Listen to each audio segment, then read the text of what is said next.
Sometimes, however, you all need to sit back and look at your situation to understand what you are going through and not necessarily what's being told to you. That's where I find that, and there you go, I'll base this on myself. It wasn't until I found myself in the real world and having so many people give me advice and tell me what I should be doing and where I could turn to, that I became so overwhelmed and not know what was right, what was wrong, what was left, what was right. It wasn't until I could sit back and really say, well, this is what I need. This is what is right for me and my kids. Mm. Not necessarily it's a one-size-fits-all. So, yes, there are resources, and I always say the most important resource is yourself. Just getting that belief that you can ask the questions. You can go to a professional and simply say, I'm not knowing what I'm signing. I don't know what this means. Not feeling stupid, even if you are an accountant. It's just about, and having that professional, this is where I go back to professionals, having that professional know that at the end of the day, you're not dealing with one person, you're dealing with two. And while you're never going to know what that person's agenda is, you have an obligation, because you are basically tying her up as well in that facility. The hard part of all of this, PJ, is the fact that you can't undo what is signed. And you will have a hell of a time trying to make any professional see that I really don't and didn't have a choice.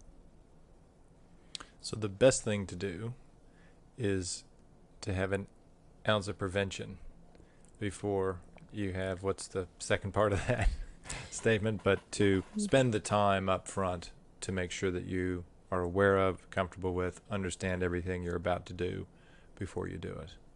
100%. A lot of the times, and this is the thing, not wanting to undo what our systems have done and the wonderful services that are out there, but coming from a space of understanding that particular scenario and that circumstance.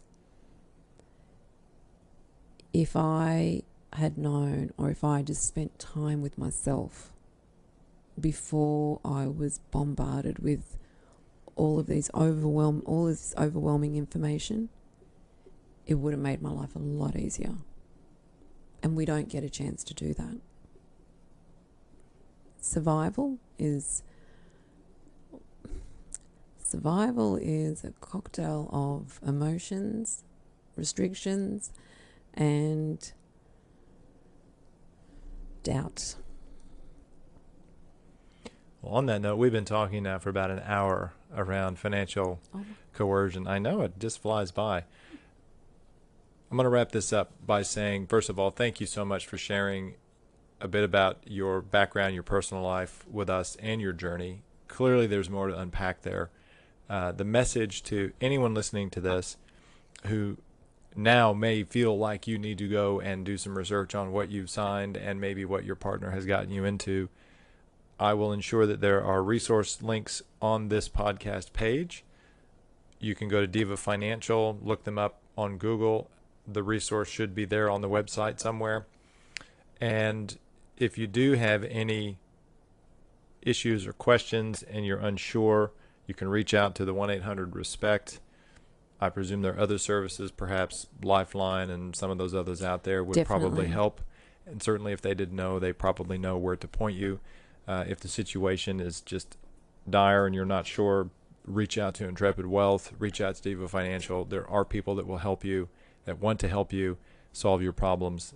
Please do that. And again, Melissa, thank you for being with me today. Thank you for the experience, especially. Oh, we're not done yet. We're not done yet. Thanks a lot for listening to the Money Matters podcast. I'm PJ Patterson, your host, founder and director of Intrepid Wealth. It's been great to have you with us.